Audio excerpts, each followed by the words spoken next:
November ಕ್ರಾಂತಿಯ ಬಗ್ಗೆ ಸಾಕಷ್ಟು ಚರ್ಚೆಗಳಾಗ್ತಾ ಇದೆ. ಸಿಎಂ ಬದಲಾವಣೆಗಳು ಆಗ್ತಿದೆ ನವೆಂಬರ್ನಲ್ಲಿ ನೋಡಿ. ಆ ಕ್ರಾಂತಿ ಇದ್ರ ಬಗ್ಗೆ ಎಲ್ಲ ನನಗೆ ಏನೂ ಗೊತ್ತಿಲ್ಲ. ನನಗೆ ಗೊತ್ತಿರೋ ಪ್ರಕಾರ ತಂದೆಯವರು ಕೊಟ್ಟಿರೋ ಮಾಹಿತಿ ಪ್ರಕಾರ ಹೈಕಮಾಂಡ್ ಆಗಲಿ ಅಥವಾ ಬೇರೆ ನಾಯಕರುಗಳಾಗಲಿ ಯಾರೂ ಕೂಡ ತಂದೆಯವ್ರಿಗೆ ನೀವು ನವೆಂಬರ್ ಆದಮೇಲೆ ಅಧಿಕಾರ ಬಿಡಿ ಅಂತ ಹೇಳಿಲ್ಲ. ಸೊ ಹಾಗಾಗಿ ಇವ್ರು ಯಾವ ಕ್ರಾಂತಿ ಬಗ್ಗೆ ಮಾತಾಡ್ತಾರೆ ನನಗಂತೂ ಮಾಹಿತಿ. 5 ವರ್ಷ ಇರಬೇಕು, ಇದ್ರೆ ರಾಜ್ಯಕ್ಕೆ ಒಳ್ಳೇದಾಗುತ್ತೆ, ಒಳ್ಳೆ ಆಡಳಿತ ಕೊಡೋಕೆ ಸಾಧ್ಯ ಆಗುತ್ತೆ ಅನ್ನೋದು ನಮ್ಮ ನಂಬಿಕೆ. ಹಾಗಾಗಿ 5 ವರ್ಷ ಈ ವಿಚಾರ ಬಗ್ಗೆ ಚರ್ಚೆ ಮಾಡಿದಾರ ಅಂತ, 5 ವರ್ಷ ಇರ್ತೀರಿ ಅನ್ನುವಂತಹ ಬಗ್ಗೆ ಚರ್ಚೆಗಳು ಮಾಡಿದಾರ ಅಂತ. ಈ ಬಗ್ಗೆ ರಾಜಕೀಯದಲ್ಲಿ ಯಾವಾಗ ಏನಾಗುತ್ತೆ ಅಂತ ಅದೆಲ್ಲ ಹೇಳೋದಕ್ಕೆ ಬರೋದಿಲ್ಲ. ಬಟ್ 5 ವರ್ಷ ಈಗ ಸದ್ಯಕ್ಕಂತೂ ಇರೋ ಪರಿಸ್ಥಿತಿ ನೋಡಿದ್ರೆ 5 ವರ್ಷ ಖಂಡಿತ ಕಂಪ್ಲೀಟ್ ಮಾಡ್ತಾರೆ ಅನ್ನೋದು ನಮಗೆ. ಸಂಪುಟ ಪುನರಚನೆ ಬಗ್ಗೆ ನೀವು ಮಾತನಾಡಿದ್ರಿ, ಯಾವಾಗ ಆಗ್ಬಹುದು ಅಂತ. ಈಗ ಸಚಿವ ಸಂಪುಟ ಪುನರಚನೆ ಬಗ್ಗೆ ತಂದೆಯವ್ರ ಜೊತೆ ನಾನು ಚರ್ಚೆ ಮಾಡಿಲ್ಲ. ಅವ್ರು ಹೇಳಿದ್ದಾರೆ ಈ ಥರ ಡಿಸೆಂಬರ್ನಲ್ಲಿ ಮಾಡೋ ಯೋಚನೆ ಇದೆ ಅಂತ ಅಷ್ಟೇ. ಈಗಲೂ ಸಿದ್ದರಾಮಯ್ಯವ್ರಿಗೆ ಶಾಸಕರ ಬಲ ಇದೆ ಅಂತ ನಿಮಗೆ ನಂಬಿಕೆ ಇದೆ? ಸಂಪೂರ್ಣವಾದಂತಹ ಖಂಡಿತ ಶಾಸಕರ ಬೆಂಬಲ ಖಂಡಿತ ಇದೆ.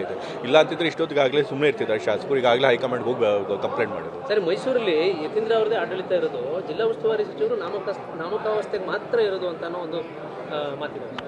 ನೋಡ್ರಿ, ಜಿಲ್ಲಾ ಉಸ್ತುವಾರಿ ಮಂತ್ರಿಗಳು ನನಗಿಂತ ಹಿರಿಯರು, ಮತ್ತು ನಾನು ಅವ್ರನ್ನ ಬಹಳ ಗೌರವದಿಂದ ಕಾಣ್ತೀನಿ, ಮತ್ತು ಅವ್ರ ಮಾರ್ಗದರ್ಶನ ಯಾವಾಗಲೂ ಕೂಡ ಬಯಸುವಂಥದ್ದು. ಸೊ ಹಾಗಾಗಿ ಇಲ್ಲದೇ ಇರುವಂಥ ಕಂದಕನ ಸೃಷ್ಟಿ ಮಾಡೋ ಪ್ರಯತ್ನ ಮಾಡ್ತಾರೆ. ನಾವೇನೇ ಮೈಸೂರಿನಲ್ಲಿ ತೀರ್ಮಾನ ತೆಗೆದುಕೊಂಡ್ರು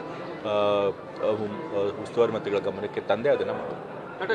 ಬೆಂಗಳೂರಿಗೆ ನೀವು ಕೂಡ ಮೆಂಬರ್ ಆಗಿದ್ದೀರಾ, ಅದೇ ಯಾವಾಗ ಜಾರಿ ಬರುತ್ತೆ, ಯಾವಾಗ ಎಲೆಕ್ಷನ್ ಆಗಿದೆ, ಜಿಲ್ಲಾ ಪಂಚಾಯತ್ ಇರ್ಬೋದು, ಅಲ್ಲ ಯಾವಾಗ? ಗ್ರೇಟರ್ ಬ್ಯಾಂಗ್ಳೂರ್ದು ಒಂದು ಸಭೆ ನಡೆಸಿದ್ರು, ಮೊದಲನೇ ಸಭೆ.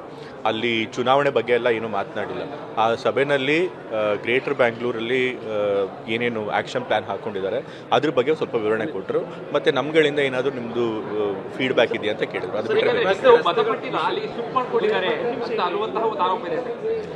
ಅದೇನಾಗಿದೆ ಅಂತಂತಂದರೆ, ಗ್ರೇಟರ್ ಬ್ಯಾಂಗ್ಳೂರ್ನಲ್ಲಿ ಬ್ಯಾಂಗ್ಳೂರ್ ರೆಸಿಡೆಂಟ್ ಅಡ್ರೆಸ್ ಕೊಟ್ಟಿರುವಂಥವ್ರು, ಈಗ ನಾನು MLC ಆಗಿ ನನ್ನ ಪರ್ಮನೆಂಟ್ ಅಡ್ರೆಸ್ ಬ್ಯಾಂಗ್ಳೂರ್ ಕೊಟ್ಬಿಟ್ಟಿದ್ದೀನಿ. ಸೊ ಹಾಗಾಗಿ ಯಾರು MLC MLAಗಳು ಅಲ್ಲಿ ಬ್ಯಾಂಗ್ಳೂರ್ ರೆಸಿಡೆಂಟ್ಸ್ ಆಗಿರ್ತಾರೆ ಅವ್ರನ್ನೆಲ್ಲ ಮೆಂಬರ್ ಮಾಡಿ. ನಾನು ವೋಟ್ ಇರೋದು ವರ್ಣ, ಬಟ್ ಅದನ್ನು ಪರ್ಮನೆಂಟ್ ಅಡ್ರೆಸ್ ಕೊಟ್ಟಿರೋದು MLCದು ಅದು. ಸೊ ಹಾಗೆ